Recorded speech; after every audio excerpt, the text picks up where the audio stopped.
Friends, in this X-ray you can see there is a old calcaneum fracture. Okay, this is the AP view and this is the lateral view. Okay, show the axial view.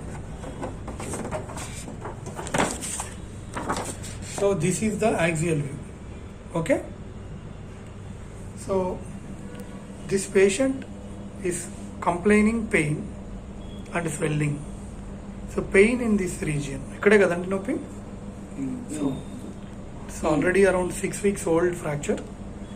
Okay, so based on the type of the fracture, based on the classification, we treat the fracture accordingly. So if you have any doubts about calcaneum fractures, you can ask in the comment section below. Okay, it is important. Okay,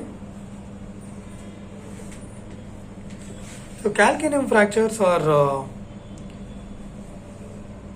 a speciality. They have their own peculiarity, like regarding the treatment.